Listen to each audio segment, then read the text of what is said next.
Good morning. This is about to be a morning rant, so bear with me. I just want to talk to y'all real quick.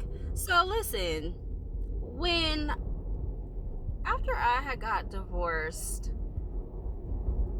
for 3 years I dealt with a love bombing. What is that phase where they're trying to reel you back in, right? They're doing everything right. It's not, oh man, I just done forgot the terms because I've been moved past this narcissistic bullshit, right? After some time, you just realize who the narcs are in your life, and you learn to go no contact. So this is the point of this video, right? Because we were good for a few years. We were good. We everything was perfect, but my intuition kept telling me, no, you can't go back. Okay. And then I started doubting myself. So I'm fucked up. I attempted to go back. I'm saying all this to say that after I attempted to go back, I was definitely shown by my ex-husband why we got divorced in the first place. And so for the first time ever, I really was not giving in to the trauma bonding and was truly sticking to my guns about, no, I'm fucking done with this. Okay. So he wanted to take it upon himself at that time to do whatever he could to hurt me, to make me jealous, to try to get me to come back to him, to come crawling back. He was dragging me for real. I just say all that to say it ended up going as far as this disgusting custody battle.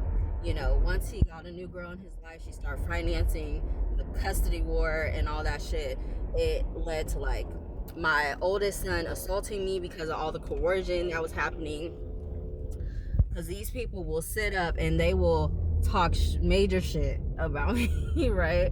And he ended up getting custody of my son, who was not even his. That's a long story, but this story is not about him. This story is to talk about my family, because my family is wild, bro. My mom literally watched me go through all that. She would hold me while I cried. My bad, I had to park my car in my garage real quick. What I was saying is, my mom watched me go through all that shit. She was holding me while I cried. She really got a first-hand seat, a front row seat to all the pain this man was causing me throughout all of it, right? So once, hold on, let me turn on a light. Here we go. Once they got pregnant, they kind of backed off of me, right? And they ended up doing all that just to kind of keep the divorce decree the same and not really change much about it. So all that for really nothing. Me being relieved, I call my mom and I'm like, Mom, it's finally over. Her response is, oh, I'm so glad. So does that mean we can all get back to being a family again and hanging out with each other again? And Mom, what?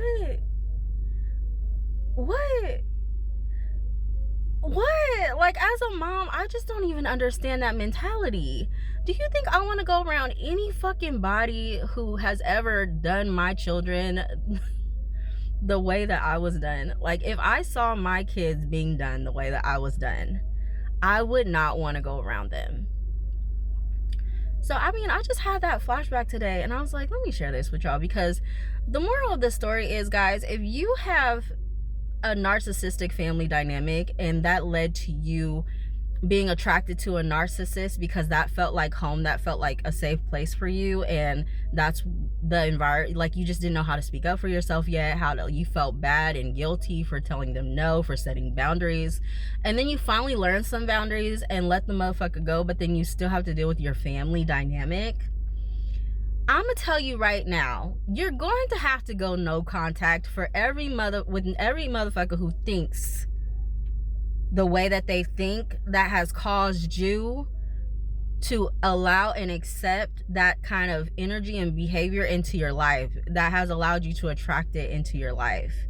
Because at the end of the day, if you continue to deal with these people too, you are allowing yourself to remain in the cycle, not just with with your narc ex, but now you're family. Because what they'll do, and this is what my family does, after all the shit, they still hang out. They actually start, because I fell out with them, right? I set boundaries with them, obviously, because it was toxic. It's a toxic dynamic with me and them. And so once we fell out, it went from like talking shit about my ex and kind of telling me how they can't stand him and all this stuff, to like being over there at his house for holidays, birthday parties. And it's been confusing as fuck for my kids. And so you are gonna have to set boundaries, and it's just gonna suck. You're gonna have to be that strong sounding board for what's right, especially for your kids. And it's gonna be hard. It's gonna cause but here's the thing, because these people will sit around your kids, your family and your ex will sit around your kids and talk major shit, and it'll be confusing for your kids because it'll make your kids think that you're the problem. Then what trickles from that is that they start thinking that they don't really have to listen to you because you're delulu, and that, you know, you're just off your rocker, crazy, not correct. So they start rebelling against you at home. And the other side starts encouraging it. And because they see their dad and their moms, even their mom's side of the family, talking shit and calling you cuckoo crazy, they believe that they are in their right to disrespect and go up against you. I'm gonna say protect your peace. I'm gonna say continue to be that strong mother or father.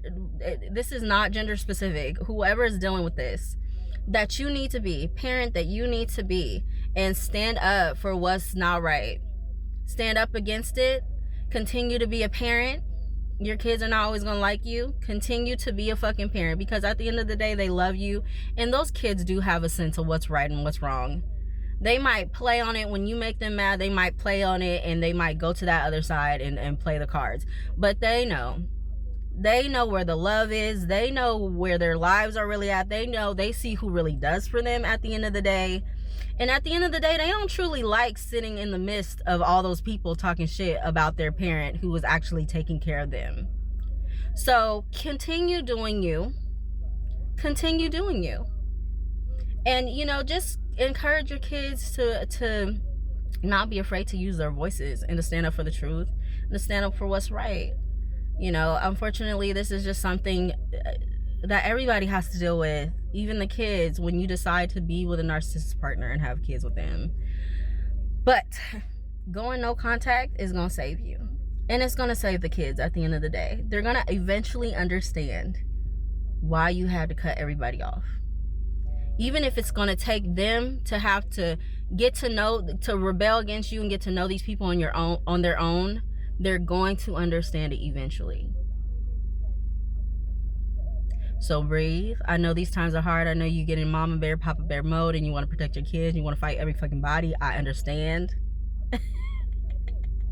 I understand. But listen, breathe that shit out, baby. Because karma is a bitch. And God don't like people messing with his chosen. Even your kids are a part of you, and they carry those same spiritual realm rankings. Okay? God don't like it. God don't like ugly. Okay, bye.